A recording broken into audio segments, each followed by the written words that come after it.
shining a beacon on the bazaar.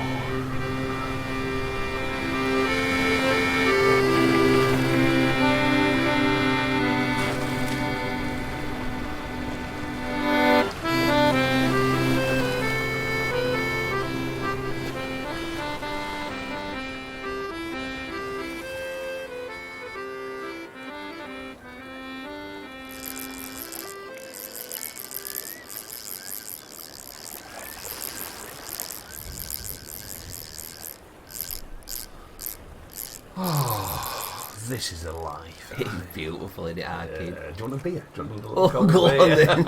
Afternoon cheekies. Oh, it's again. You be careful though, I don't want to rock the boat here. Yeah. Oh, okay. I nearly went in. Yeah, watch me rod. That's popular. Oh, they're still cold. Nice. I'll just pop top off for you. Yeah, well, There you go. Chin chin. we're doing well and all. Cheers, my friend. A few more. A cod. I want a cod next. Do you want a cod? Yeah, I've had my mackerel and just one cod. That'd be beautiful. There's nothing quite like fishing in Cracking Cove, is there? It's, on a calm day like this, it's just sweet. Sweet as. It's just the best, isn't it? I love it. But what's that in the water over there? Is it a cod? It could be a cod, I think it could be. But wait. Oh, it's got like a big fin on it there. What kind of fin? I don't know. It's coming straight for the boat, man. Sharky fin. I don't know. I'm not very good. I don't know my fins very well. But Well, it's it's coming coming straight out for the as boat. a Yeah. man. Well, I do value it. I don't think they're always good with boats. They don't go for boat. Oh, it's rammed us, bloody hell. Oh, Jesus. Oh, God. Get rowing, man. It's Get rowing. oh, me tinny. Row. Face it. Get close to shore. Oh, man. Oh, that's good going. Oh, they're all around. Chip me right, man. Chip me. Look at boats. It's sinking. Oh no, me mackerel. Oh, Me little boy. I've only had it 2 weeks. your little boat's all wrapped in. Oh, what we need to do, we need to get back up on it. The proper chopped it to bits. Oh. We need to get back up to Kraken Cove now and find out what the bloody hell's been going on. Oh. We don't get sharks fish. Strange stuff. Well, don't you worry, mate. I'm going to sort it. I'm going to get you sorted out. What I'll do is, I'll do a bit of casting. Yeah, I do a bit of please, casting, cheer me you up, see. take my mind off it. Yeah, so what I'll do will be a bit, because what I like to do a bit of casting out my light at Kraken Cove. It's the podcast that shines a beacon onto the bizarre. It certainly is. And I'm Matt. And I'm Benny. And that's what we're going to do today. We're going to find out what the bloody hell's going on. Because that boat's just got completely and utterly nagged. It's an infestation of sharkies. Do you know what? I don't think there were sharkies. Let's find out what's been going on.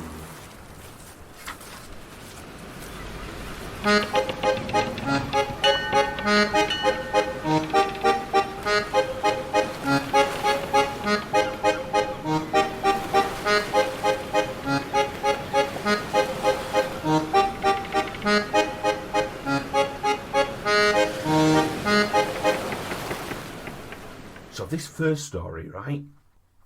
Scientists are baffled by orcas ramming sailing boats near Spain and Portugal. Oh, orca killer whales. So that, I reckon that's what's happened to us now. That's what's happened to your So little... I've seen whales, and I've always wanted to see a whale. Oh, Didn't want to see man. him knacking me boat, but at least I've seen them. Well, you haven't. Oh, why are orcas whales? Orcas aren't whales, mate. No, Oh, no, wow. they're part of the dolphin family. All right. Didn't So know. they're just like a mega dolphin. That's what they are. Wow. There's a mega dolphin, you know. And what I we mean? know what It's- dolphins are always trouble round Oh, here. no, that's it. So it's like that's the problem. Maybe that's what's happened. Yeah, Maybe ganging the up. be ganging up. You Matt know. paid for him, you know, like some heavies. Well, let's see what's been going on here. Let's find out what the score is. So this is by Susan Smiley from The Observer. That's a good name. It's I like a bit of that, yeah. Cheery girl. And so she writes here. When 9 killer whales surrounded the 46-foot boat that Victoria Morris was crewing in Spain on the afternoon of 29th of July, she was elated. The biology graduate taught sailing in New Zealand and is used to friendly orca encounters. But the atmosphere quickly changed when they started ramming the hull, spinning the boat 180 degrees, disabling the auto helm and engine. Whoa.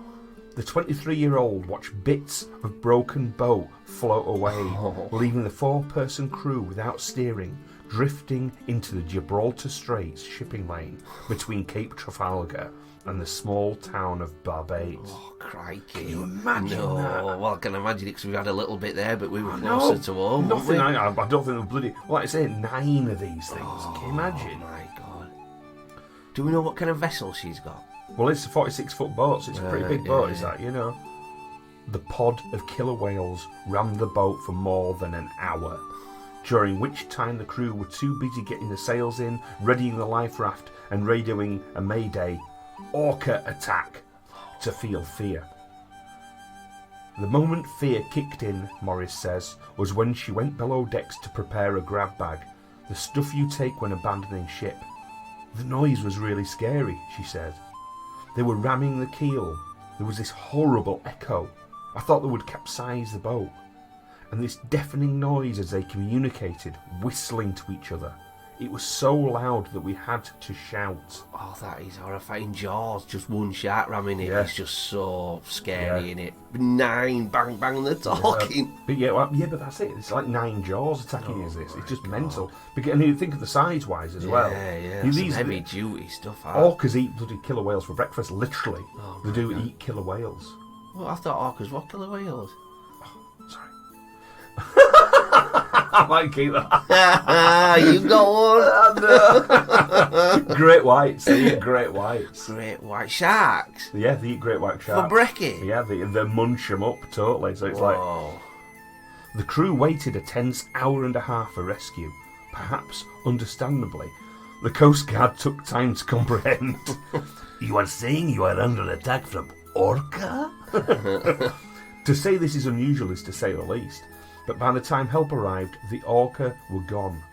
The boat was towed to Barbate, where it was lifted to reveal the rudder missing its bottom and third outer layer, and teeth marks all along the underside. So what they're saying is the scientists don't know why it's happening. They've no idea, you know what I mean? But because they're sort of like related to dolphins, they're highly intelligent and social animals, are orcas, largest of the dolphin family, and behave in a similar way. So they just live in pods and things like this, you know. It is normal, they say, that orcas will follow close to the propeller, so they'll go behind that, you know. Yeah. Even holding the rudder is not unheard of, so they do sort of play with boats, they interact with boats and things like that, you know. Inquisitive with it, Yeah. But Morris's was only one of several encounters between late July and August. 6 days earlier, Alfonso Gomez Jordan Martin, well said, a 31-year-old from Alicante, was crewing a delivery boat near Barbate for the same company, Reliance Yacht Management. They were proceeding under engine when a pod of 4 orcas brought the 40-foot Benator, the boat, to a halt. He filmed them. It looks more like excitement and curiosity than aggression. But even this bumping down into the rudder, so they look like they're just a bit more frisky this time. But even so, because they're so bloody massive, tons of nudge he's going to do somewhere. And the force increased, he says, over 50 minutes. It's another hour-long attack. Once we were stopped, they came in faster, 10 to 15 knots from a distance of about 25 metres. Powering up on them. Yeah, so they're coming from 25 metres, we're getting a run up, and going boom into them. Wow. The impact tipped the boat sideways. Oh, crikey. Can you imagine that, man? At 11:30 p.m. the previous night, Beverly Harris, a retired nurse from Derbyshire, and her partner, Kevin Large, were motorsailing their 50-foot boat, Kailani, just off Barbate at 8 knots, and they came to a sudden standstill. It was flat calm, pitch black, and they thought they'd hit a net. God. Oh, so they didn't stop, it just went boosh, everything stopped. Just slowed to a stop and just was suddenly halted, right? I scrambled for a torch, she says, and I was like, bloody hell, they're orcas. The couple checked their position and found the boat pointing the opposite way. They tried to correct several times, but the orcas kept spinning them back. Oh, what? Yeah. I had this weird sensation, Harris says, like they were trying to lift the boat, and it lasted about 20 minutes but felt much longer. And we thought, we've sailed across the Atlantic. Surely we're not going to sink now. Their rudder was damaged, but got them to La Ligne. It was a long night. Kevin said I should get some sleep, and I said, "Are you joking? I'm having a gin and tonic." While enjoying her drink, Harris could have spared a thought for Nick Giles having a sleepless night alone after an almost identical encounter off Barbate just 2.5 hours earlier. He was motorsailing and playing music, which sounds just great, doesn't it? You know what I mean? It does sound really good, yeah. When he heard a sudden bang, like a sledgehammer, is how he put it. The wheel was turning with incredible force as the vessel spun 180 degrees, dislodging the auto helm and steering cables. The boat lifted up about 1/2 foot and was pushed by a second whale from behind, he says. While resetting the cables, the Orca hit again, nearly chopping off my fingers in the mechanism. He was pushed around without steering for about 15 minutes before they left him. That's a long 15 minutes and all, isn't it? Just getting beat up and spun and that by orcas. I know. And they don't know what's going on. That's the thing. They're just because usually they've been very friendly with people. Yeah. They know what boats are about. They kind of got used to that kind of thing. But something's making them aggressive. Yeah, I tell you what's always weird. You know, when people go whale watching and like the humpback whale, you know, and you're thinking, God, they're nice to us, whales, aren't they? Say we've been so horrible to them. It's It's almost like we've made peace with them somehow. You know what I mean? And they're so delicate normally, aren't they? But then now this is something else. The orcas have decided to attack and turn, you know. But before all this, there have been a couple of kind of harmless encounters. On 20th of July, Martin Chambers, a yacht master from All Aboard Sailing Academy. Come off it, mate. He's doing it for the uniform, isn't he? All Aboard Captain. And he was unconcerned when they were joined by a pod, again near Barbate. One individual had hold of the rudder and stopped us moving the boat, he says. That's the first time I've seen them do that. It seems the encounters increased in intensity, but it's also worth considering that different boat constructions can suffer different outcomes. So some boats are quite fragile and some are quite tough, so they might be arsing around with one of these boats thinking it's the best fun in the world. Next thing they're chomping up something that's quite lightweight, doesn't a lot of bother. But to be honest, having a 25-metre run-up and smacking into the side of any boat, you know, it's gone past play, hasn't it? It's gone past play, yeah. So the actual orcas in the Gibraltar Straits, right, they're endangered, these ones. Right. There's fewer than 50 individuals left. With a 50 or 50. Right. 50, yeah. So, that's all there is, yeah. So they're saying and it's with continuing decline projected. So then they think that the adults and juveniles are sustaining injuries, suffering from food scarcity and stuff like that. So even like now, I think one of the theories is, I think they think they might put 2 and 2 together. That boats are stealing all our fish. Yeah. And they're getting, you know, we're dying. We're getting injuries from it and things like that. You know what I mean? And you can't blame them, can you? You can't at all. When you look at it like that, they're endangered. There's only 50 left. Yeah, this is it. And they're so clever out the dolphins. You think they've got to be cleverer, haven't they? Well, I think so. They're highly intelligent animals. But see, the orca keep going to those particular areas for just one thing, to feed, you see, because that's where the bluefin tuna is. That's where they like to hunt those. But the straits are like a really important migratory route for the tuna, right? And but the thing is, so the bluefin tuna arrive in the Med about July, about this time, you know, and so what they do, they change the fishing technique to the fishermen. So they switch to what are called drop lines, baited with fish and lowered with rocks. Right. So you have like a line with hooks on it, you know what I mean? And that's how they get the tuna that time. So it's like they call it an artisanal technique. It's like an old way of doing things, you know. And it's far less harmful than trawling or drift nets or anything like that. Is trawling. Yeah. But what they do, they look for orca. At the time, to the fishermen, they're looking out for orcas, and they target the orca because they think there must be tuna under the pods, because they think, oh right, there's orca, well there's orca, there's tuna, let's nick some of their fish. Wow, they've evolved, haven't they? Yeah, so that's the thing. Well, these are fishermen, so the fishermen are looking. Exactly, I'm thinking the whales are just thinking, oh yeah, every time we start, feeding frenzy and getting in there, boats start ruining it all. That's exactly what seems to be occurring, you know. But the offensive. The issue they have here as well is that the mindset of the fishermen is they do that, they look for the orca, and then they turn around and say, they consider the orca as stealing the tuna. Oh. So I think that's what seems to be happening here, is because this has been going on for so long now. Yeah. I think the orca have just turned and they've decided we're had enough. Yeah, gone on the offensive, isn't they? Thinking, listen, we've got to do something, guys. They're all chatting away. I mean, have you ever read the book The Kraken Wakes? Oh, it's such one of the best books ever, I think. It's one of my favourites. And to see it's so fresh now, the sci-fi won't give it away, you know what I mean? But how it comes about, you think, God, that's never been in a film or anything. It could look awesome, that all the Bollywood. Well, I think it could. I think it'd make an absolutely amazing film. Done right. That's it, you know. The stories persisted. Fishermen stunning orcas with electric prods, throwing lit petrol cans at them, cutting dorsal fins. So these fishermen are just they're turning animals. Well, that's it. They're turning these lovely, amazing animals savage. Yeah. So now quite rightly, the orca are turning. They're fighting back. We've got to keep a watch on this one. We've got to keep a watch on them. We've got a sea war going on. Yeah. You know, and the only one I want to win, I want the orca to win. Oh, let's get another boat. We can give them an hand. Well, I don't know now because they've turned on us. We can't go out there. They won't want to know. Maybe what we need to do is get like a big orca suit.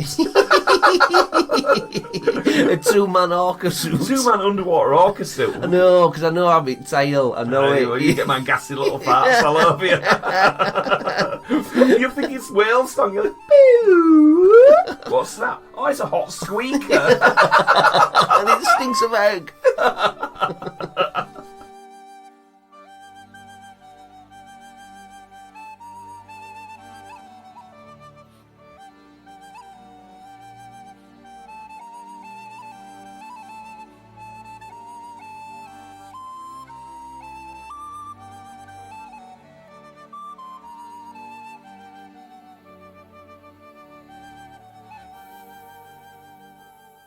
Well, do you know what the date is today?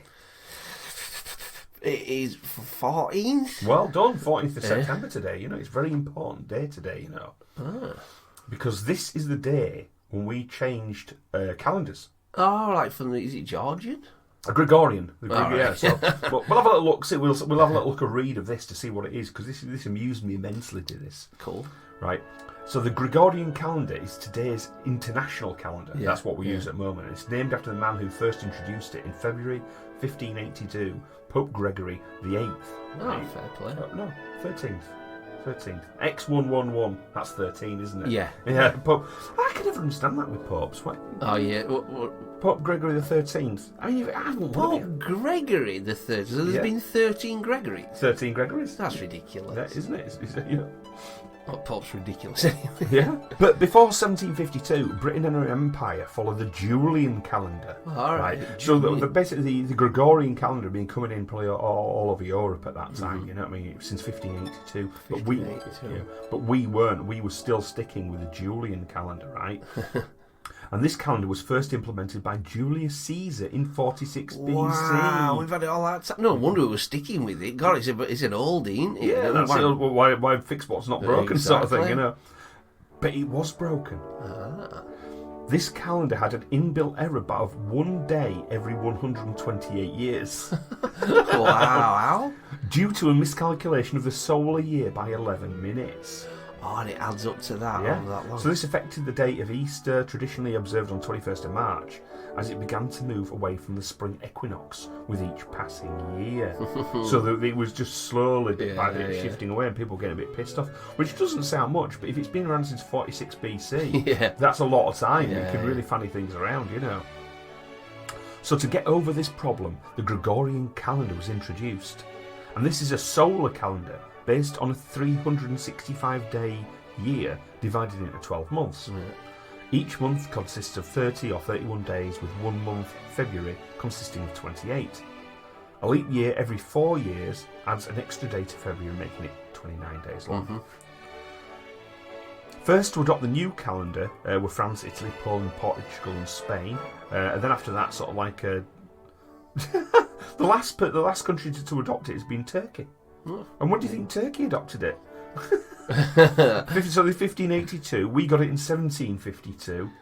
1900.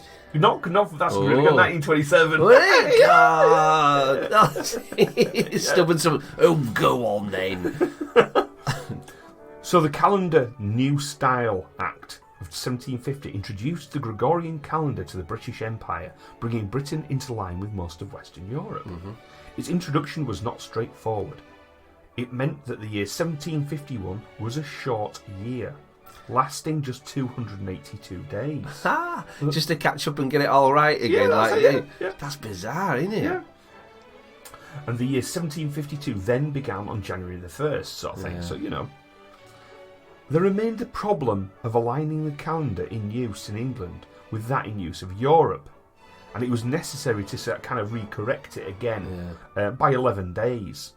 And they call them these like the lost days. So out of a calendar, it was decided that Wednesday the 2nd of September would be followed by Thursday the 14th of September. Oh, wow. Right? At least it followed on Thursday, if they just said, right, Wednesday, it's Saturday. but then what happened was, everybody kicked off. They rioted. Wow. Because they were rioting, chanting, give us our 11 days, give us 11 days. They thought the government had nicked 11 days off them. Wow, and that's their life. They've literally... Oh, God, that's bizarre. Yeah. Like, the government's got them, so they're kicking off like mad. So there was a stolen Tory campaign banner with the slogan, give us our 11 days, can be seen on the lower right-hand corner of William Hogarth's. I mean, Hogarth's a great artist, right? Yeah. Called An Election Entertainment. And that's this banner can be seen in that. Wow. You know what I mean? Give us our 11 days. Give us our 11 days. They just kicked off like mad. So imagine like today, on this day, that's what was happening. Wow. In 1752. Everyone was kicking off, carrying on alarming, smashing windows. You just think one poor old bloke would die and just like, you bastards. Could have had another 11. I think that was the mindset of it, So we lost 11 days. That's so we such a think good things tale. are bad going on now, don't we? You know what I mean? But they were just losing days left, right, and centre. It's always a beautiful thought. Before calendars and not having that structured day or days at week, it must have been nice. You know the seasons coming, thinking, the trees are looking a bit autumny now, and you know what I mean? It must be we nice. have had that now. It's called COVID lockdown, isn't it? I don't think I looked at a bloody calendar for about 3 months. Very true. We've had a taste of that, haven't we? I imagined it,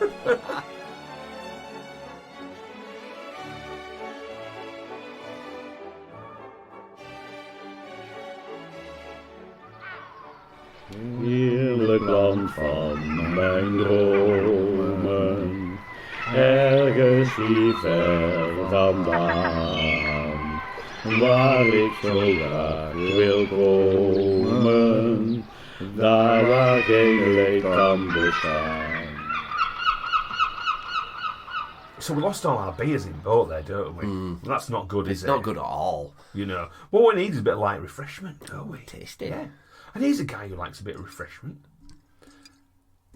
This man drinks up to 7 pints of his own urine every day. How do you... That's a disgusting cycle, is that? Do you do 7 pints apiece? I don't think I do. This is what amazed me about this. Is what drew me to this headline. Once maybe you start, he's kind of worked his way up. He's just like, God. Imagine how orange it is by the end of the I hope he's drinking something else as well. He ain't just his dumb. That's a dirty cycle. Well, let's have a little find out what's kicking off with this guy then. So this is from Ellen Scott of the Metro, right? Jan Schoenman, 26, has a rather unusual habit. He likes to drink pints of his own urine. Making me feel a bit gippy. And he also smears said urine on his skin and he puts it in his eyes. Is he like tanning in... What is it when you do it with leather, like tanning leather, yeah, maybe that's what it is. What a stinky... And he says, why, you may ask? Sports coach and student Jan claims the practice benefits his mental and physical health.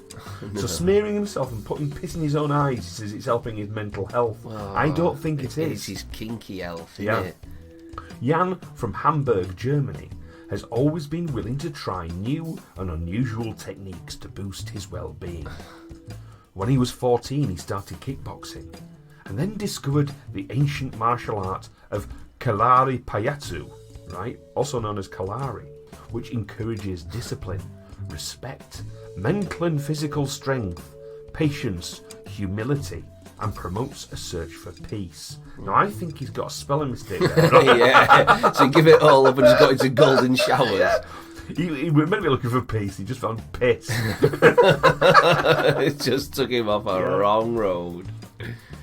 So while engaging in this practice, Jan also discovered Shivambu Kalpa, or urine therapy, back in 2017. The concept suggests that the body is a self-sustaining vehicle and that urine consumption allows the body to heal itself. Jan embraces the idea wholeheartedly, and since then he has consumed between 3 and 7 pints of his own waz every day. Can you imagine? No, I couldn't. You just getting it down is going to be hard, but slopping around with it all in your belly. You have to run upstairs. Really full. Oh. And then you go, I mean, does he not? I don't know how he gets it. Is he bothering going to the toilet? Oh, he might just he just reaches or something, just straight sucks it down his own straw. He's just like one of those snakes that you see eating its own tail. And it says here, he also ingests his own pee through his eyes, nose, ears and skin, applying it with a syringe. Oh, what do you mean, like squirting it on his eye? He's not jacking it up, is he? I don't think. I think he's just kind of squirting it in his ears. What a fun roommate, wasn't it? Imagine what he fucking smells like. Take it he's single then.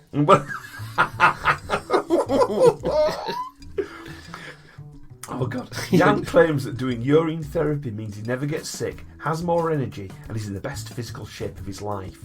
He says he only needs 4 hours sleep a night because his energy levels are so high. Yeah, you're mental, that's what it is. It's helped remedy his depression, he's reckoning here.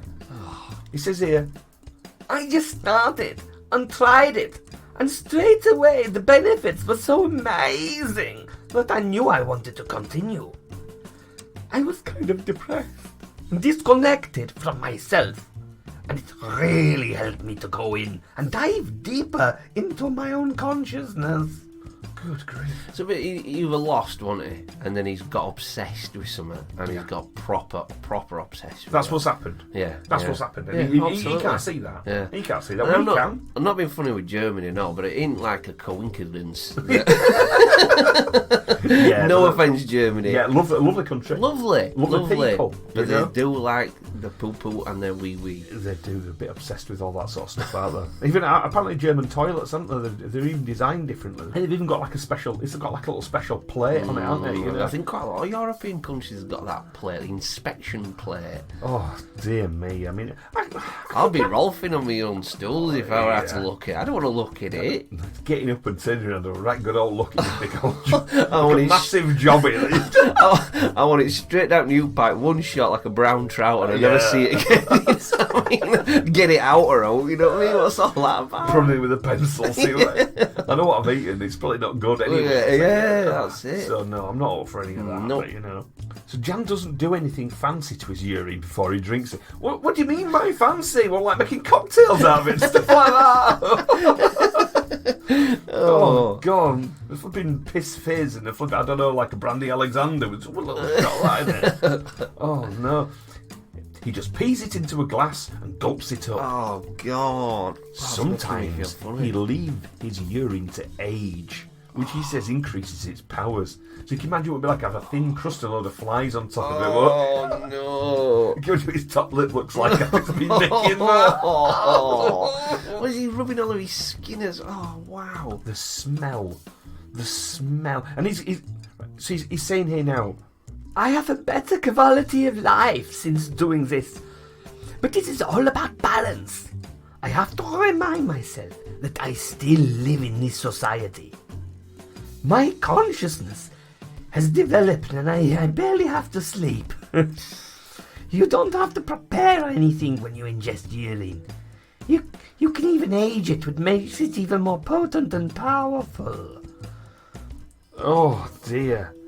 He's saying he hardly needs to sleep now. He's drinking his piss. He needs sectioning. Yeah, it's madness. That's what he's done. He's basically got glassed up widgie, hasn't he? Just laughing in mirror at 4 in the morning. Can you imagine how worried his parents are? Oh my God! What's that story? Remember that old folk tale with that goat and he eats all fucking piggies or something, and then They slice his belly open and they fill it full of rocks. What's that one? You remember that one? Oh, it's a wolf. Oh yeah, that's it. He's eating hot goats, isn't he? Yeah. And well, it's going to be him with hot kidney stones. One day he's just going to stop and think, what's that grinding? That rattling? Oh, and he's just a full bladder full of stone. He's got to do, hasn't he? He's got to do. Thing is, how old must some of this pee be that's going through him? Oh, is it ammonia? The smell. Because if you're drinking 7 pints of it, you haven't got room to drink out else, have you? Yeah, that's it. There's no water going in anymore, is it? It's just flowing through. He's like a central heating system, isn't it? It's a closed loop. There's an orange treacle. It takes longer and longer to drink. It's almost as long as it is to pee out now. It comes out like honey. He ain't got long, has he, there? No, you're not. So his kidneys are going to pack in. Exactly. His kidneys are going to pack in, and then he's going to get taken away. It's going to be sectioned, and then he's going to come around in a few years' time and say, God, why didn't anybody stop me? Yeah. That's what it's going to be. He's paraded yourself around the press instead, dude. Just in here, totally taking the piss, innit? God. That's a bad one, isn't it? That joke.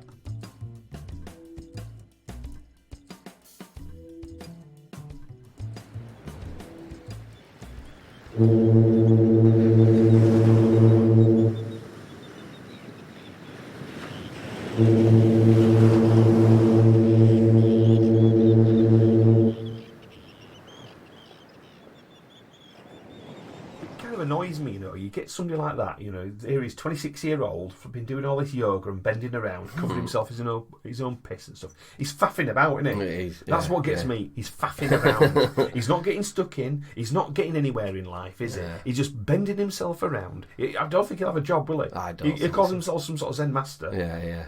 He don't need to go to the shops, does he? No. Well, he won't let him in, will they? Pissy Eric coming in here, whatever he's called. You know what I mean? No. So here's an idea of somebody with a proper work ethic. Now, here's somebody with a work ethic that you really got to admire. And this is Alfred Zeck. No. Have you ever heard of Alfred Zeck? I certainly haven't. Alfred Zeck, also known as Alfred Czech, but it's not really, right, was born in 1932. And he was a German child soldier who received the Iron Cross second class at the age of 12. Oh, God. And that's a work ethic, isn't it? Right? Can I guess it? Go on. Were he a tunneler? No. Oh, right. Fair play. Then, right. Why the hell do they want a 12-year-old? Yeah. Well, Zeck was born in Goldenauer, Upper Silesia, right? Which is just outside Poland. It's part of Poland then. Cool. But, obviously the annexed Poland, taking it over, called it Germany again, and there you go. Not very nice. And as a boy, he joined the Deutsche Jungvolk, right, which is the German young people, I think it is. That's what it sort of translates as. In early 1945, Goldenau was under attack by advancing elements of the Soviet Red Army. Zeck, then aged 12 years old, witnessed a dozen German soldiers injured by mortar fire.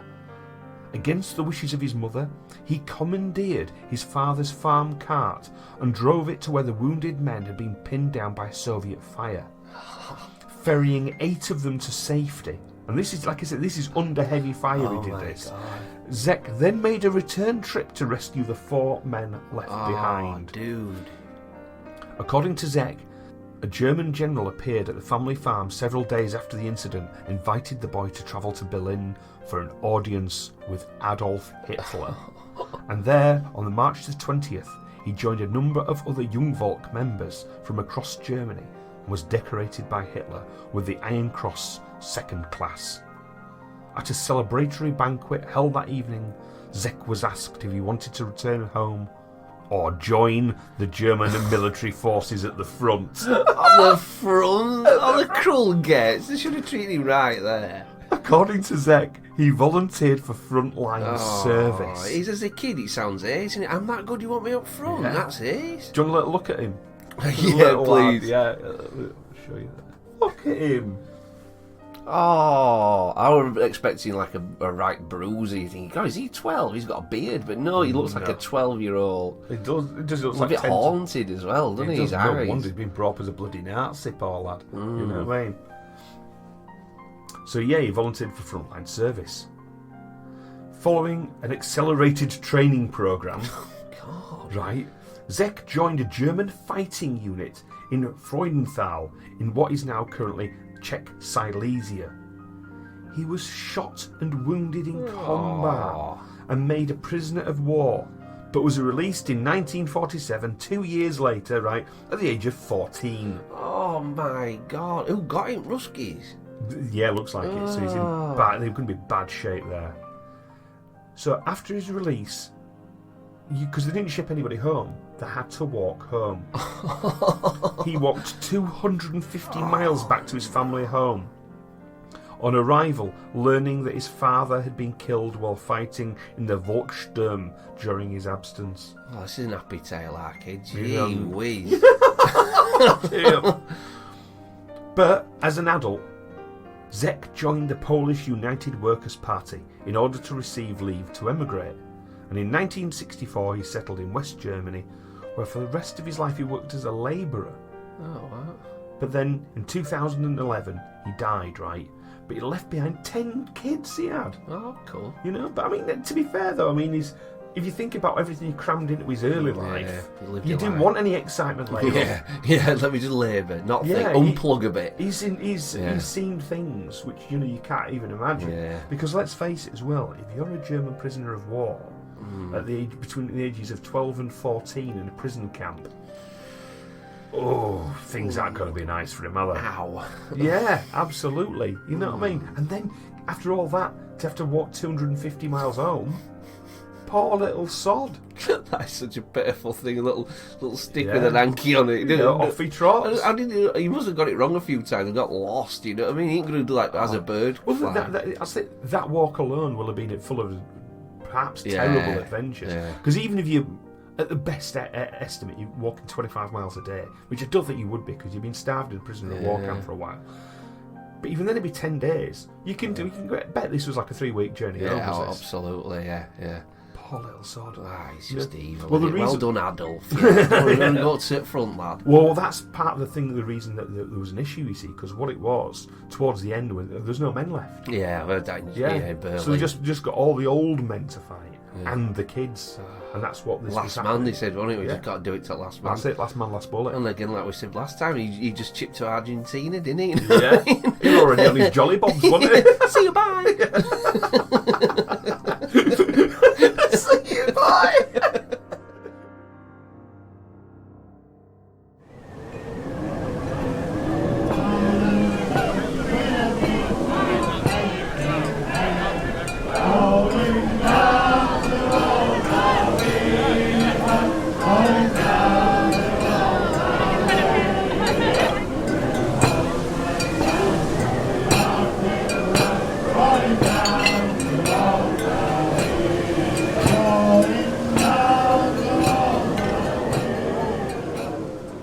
Here's a weird one for you. This will cheer because that were a bit grim. This it one, was grim, yeah. Cheers up, Arky. Yeah, I'll cheer us up. Here's the headline: Cops and villagers flee businessman's goblins.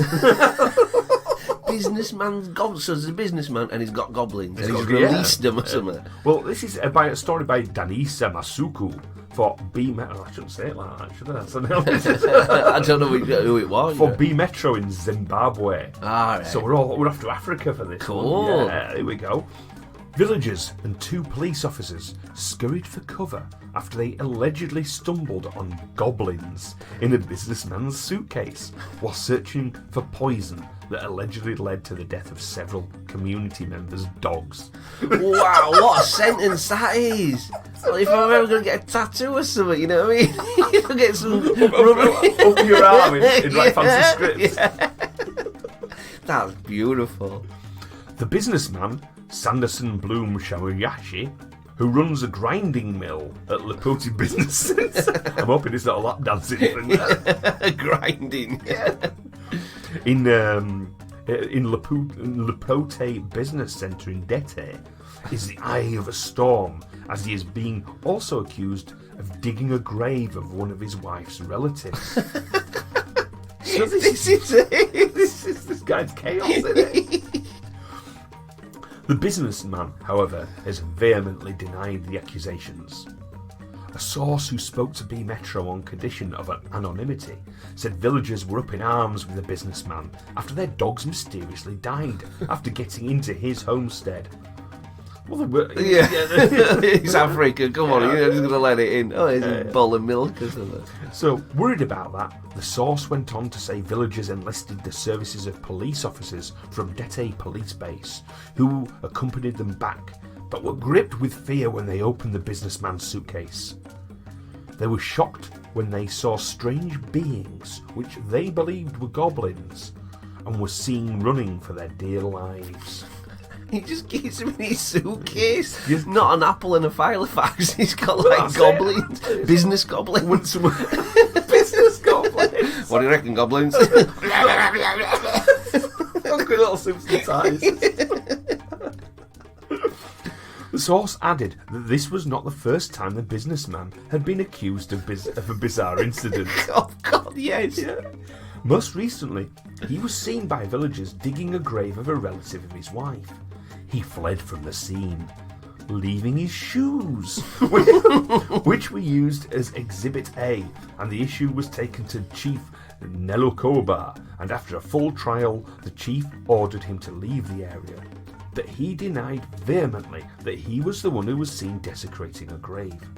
The source added that Shamuyashi said the chief should enlist the services of a witch hunter, probably known as Sikamatandas, to come and sniff out the witch, saying that if Sikamatandas catch someone else, he would take the villagers and the chief to task, so he'd knack them. All right, So that's what he said. He's basically saying, it's not me, get yourself a witch hunter in, they'll find the witch, they'll sort it all out, and you two lot then can bloody suck my hairy ball back.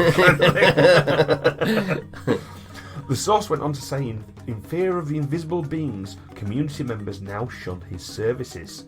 So they're not getting any of the grinding done with him anymore. That's all out the window, is that? Yeah, lap dancing club's over. Yeah, that's it. But what do the goblins look like?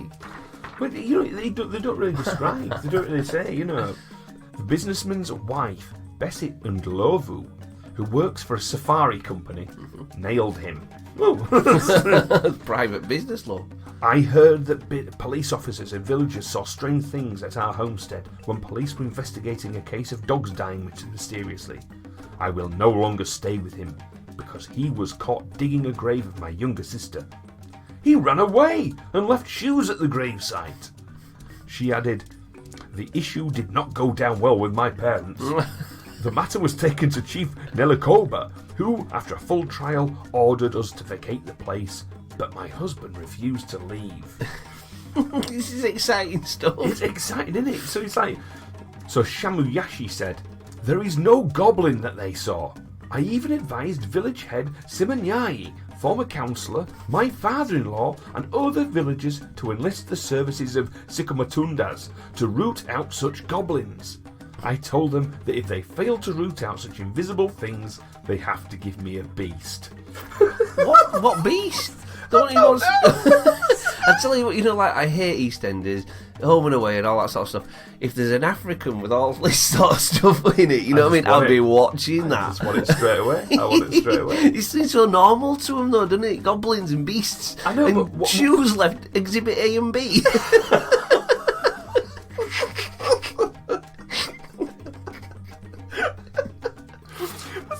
He says, to them, they failed to root out such invisible things. Now he's turned around and nobody was saying the goblins were invisible. Oh, yeah. He's a player though, isn't it? He's a player. And he's turned around and says, because of that, they have to give him a beast. He's got some arm. I personally think he probably is a witch, this guy is. I think so. He's got invisible goblins and he wants a beast. I wonder if he got his shoes back. Probably doesn't need him, he's got cloven hooves. Yeah, so come on. He is the great beast. I wonder what we're going to do with his sister-in-law. Oh, it's not going to be nice, is Well, it? no, because they did a lot of digging up for body parts and stuff like this, for like voodoo powders and Oh, things. grinding mill. We've nailed him, our kid. Oh, that's what he is, yeah. he's a Jesus, grinding magic all- man. So what we don't want to be careful is that I don't think we want to be messing with a guy like this, do we? No, The last not thing we at need all. is a bloody suitcase full of goblins and some tinkering around with a grave. Running around islands, lots of invisible goblins and beasts.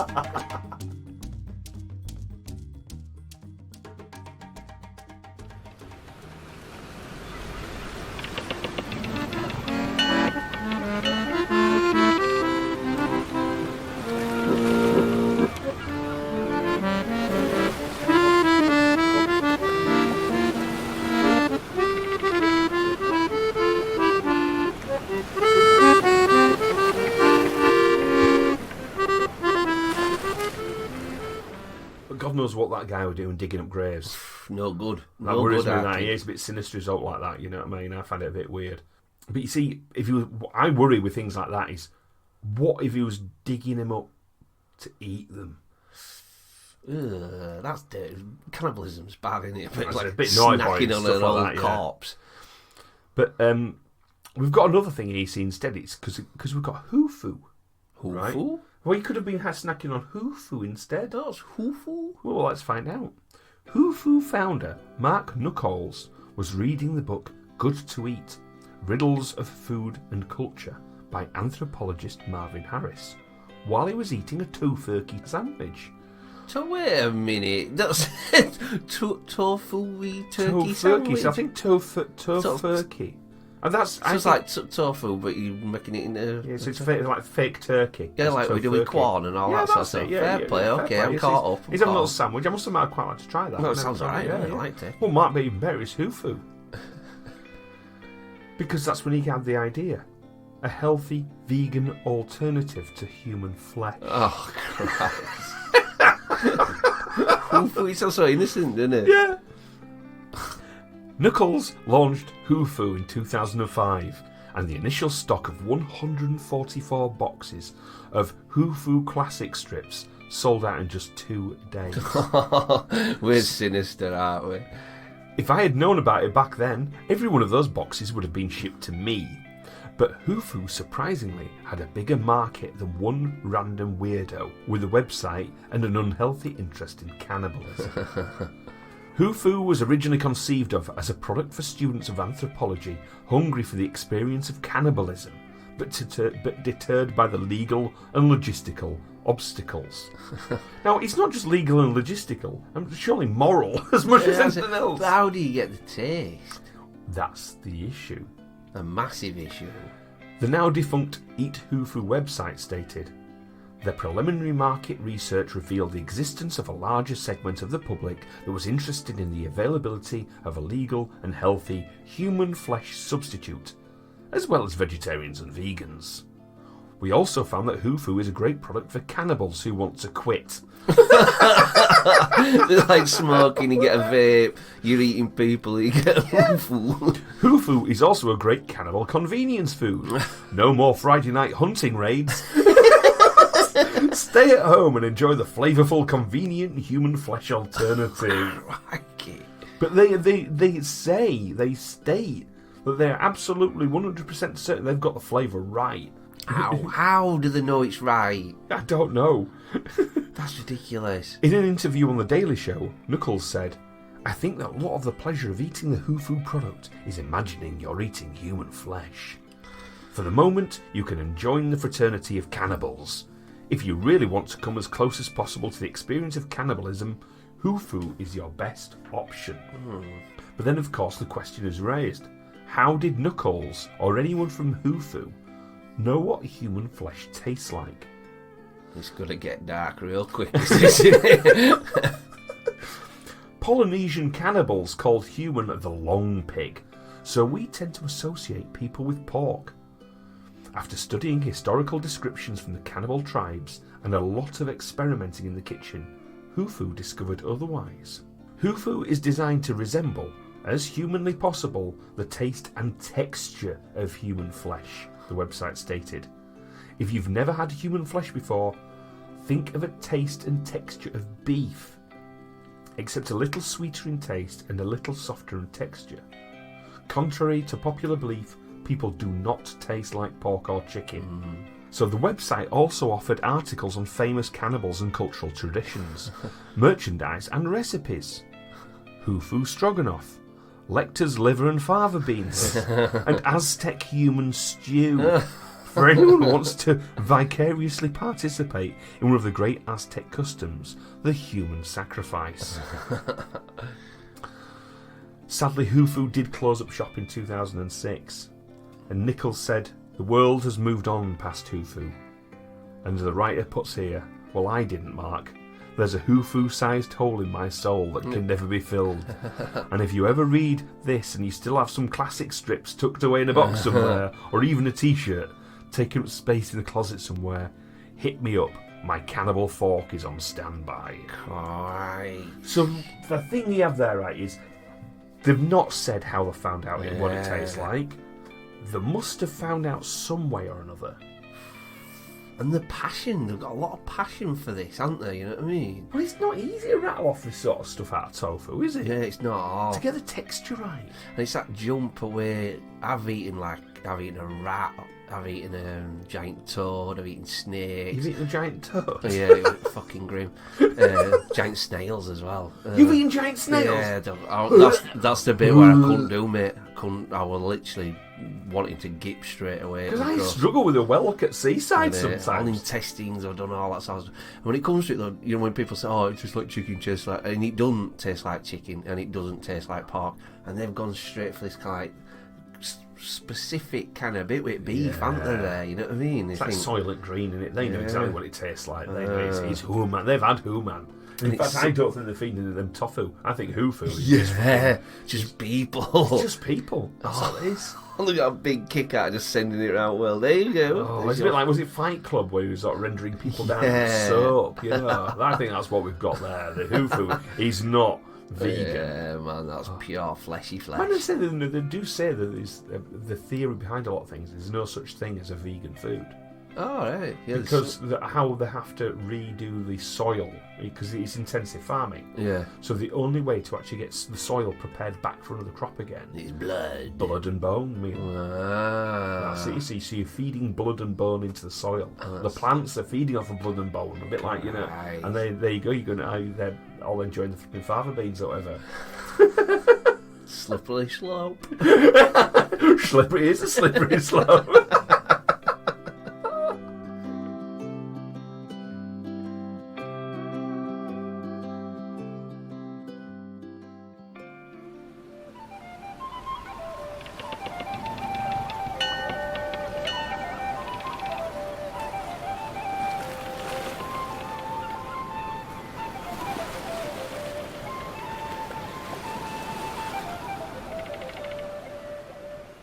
Right, well, it's a bit of a sad do, you see, isn't it? It was getting towards the end of Kraken Cove one day, and we've got no boat. I know. I'm going to start saving straight away from that. And you need get me copper jar on and go again. Oh, no. And keep going your little boat weekly. You know what I mean? That'll be okay. That little boat might be out there somewhere for me. It'll be just out there somewhere, I'm sure it is. But you see, I think we've got a little story, a proper story to cheer you up now. Ooh. Nothing too, goblins are fun and everything, you know? Yeah, I did like that goblin one. Yeah. But what do you do with a penguin who's lonely, who's got no friends? Aww. What do you do with Cuddle it. Take it home. But he needs his own kind a bit as well, doesn't he? You could paint yourself up a bit, I don't know. I'll tell you what they do. They let him watch Pingu on an iPad. Oh, you're joking. Yeah. Oh, nice. This is a story by Callum Leslie for Newsbeat. So a penguin watching Pingu on an iPad to stop him feeling lonely should be the ultimate evidence we really can expect anything in 2020. But it's actually happened in Perth Zoo in Australia. A penguin who's been called Pierre. Oh, Pierre Penguin. Because why not at this point? Yeah. Was found washed up on a beach in the southwest of the country. He's an endangered northern rockhopper penguin and the only one in care anywhere in the whole of Australasia. Wow. Right? Pierre's keepers, who we assume are the ones taking care of the Netflix subscription, were worried he'd not get enough socialising while he gets healthy enough to return to the wild. So they're showing him the cartoon, along with other live streams of other rockhoppers from around the world. That makes better sense. Yeah, that's it. Would you like to look at Pierre watching it? Oh, yes. Pierre. There he is, the giddy little fella. Look at him. Penguin's in full force, with tongue out. Oh, look, he's loving it, and his little wings are up. Loving it. And he's on his rock. Look, he's on his rock. He's happy as all. Oh. And if you're interested in seeing this picture, we're going to put it up on Twitter at Kraken Cove and on Instagram at Kraken Cove Pod. So have a little bit of a follow there. It's adorable. Yeah. So every Friday, what I tend to do is I put a few images of this of the show up there for you as well. Have a little look at it as you listen along, you know. But yes, so we're going to pop a picture of Pierre. They're watching Pingu, you know. And Pierre should be in the Indian or sub-Antarctic oceans at this point, Danielle Henry from the zoo tells Radio 1 Newsbeat. He's not meant to be here, and he wasn't in the best health when he came to us, she says. Pierre's feathers are meant to molt once a year, which means they fall out as a brand new lot grow in. But they aren't really doing that at the minute. It means Pierre isn't waterproof. And you don't have to be an expert to see how that could be a problem for a penguin. We think he's about a first-year bird, so he's only 1 year old. Yeah? So he's really quite young, says Danielle. And for some reason his new feathers got halfway through and just completely stopped. Pierre can't swim. He can't fish for himself, so he needs a helping hand. Fucking hell, donate, man. You've got me. And that's the science, but the big question you've been asking since we started this story is, does he like Pingu? Because he'll be showing it to him. He's only one, isn't he? Everybody loves Pingu at that age. Daniel says he absolutely loves it. He probably doesn't realise that Pingu is a penguin. He's just responding to the colour and the movement. From his behaviour, we can all tell he's enjoying it. He's vocalising really well. And that's exactly what we wanted him to do, so that's great. Vocalising with Pingu. Yeah, he's doing Pingu impressions himself. So they do plan to get Pierre back into the wild. But experts have told them it could take 2 to 4 rounds of molting before he gets it right. Yeah. In the meantime, we're hoping we can get him into another zoo where there are other rockhopper penguins. That might not be a bad plan for Pierre, because while a quick search tells us there are 157 episodes of Pingu out there, they last for just 5 minutes. You don't want him watching reruns, Jesus. No, you don't want that, no, but we'd get really pissed off with Pierre, won't he? And after living with lockdown, we're confident enough to say that any binge watching can get pretty repetitive, even in Penguin. I love a bit of Pingu. It's brilliant. It's so good. Yeah, it's so good. So he's having a bit of fun there, is Pierre, isn't he, in the end? And he's little there in his flappy little rock wings. watching Pingu. You can tell he loves it. He does. You can tell he loves loves it. Pingu, doesn't he? I think that's great, is that, you know? And you know, we could do with a bit of Pingu at the moment. Over here, a bit of imagine them looking underwater to see what's going on. See what's happening round here. A little Pingu spy. And that's what, because we need to work out what's going on. That's what we definitely need to do. But I mean, you know, with your boat underwater and everything, well, it looks underwater out there. Look out window. It's getting washing back in. It's washing back in. It's been pushed back in. It's up on shore. Do you know who's brought back the dolphins? No way. Because the dolphins have nosed it ashore. Oh, bless him, my boat's back. Oh, no, the dolphins are at it. Well, I think it is. I think they've seen the bloody orcas kicking off. Yeah. And they don't like. I mean, because they're a bit playful, the dolphins. Yeah. They don't like the thuggery of the orcas, do they? You know what I mean? The thuggery. So, I think what me and you need to do now, we need to get back down that shore, pull the boat up, and I'll give you a bit of Andrew repairs. Exactly. You know? And if there's any fish left, we can give them to dolphins. We'll chuck them to dolphins. They can't have the bloody beers though. No. Because them right monkeys will get pissed up, aren't they? It'll kick off all over again, won't it? So it's only for me to say a big goodbye from Crack and Co from Matt. And it's a big Benny bye-bye from Benny. Take care, guys. See you later.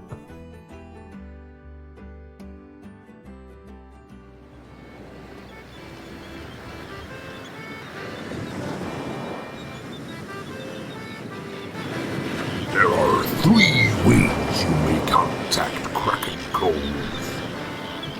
Either by email at krakenCovePodcast@gmail.com, on Twitter @Kraken Cove, or Instagram @Kraken Cove Pod. Ha ha!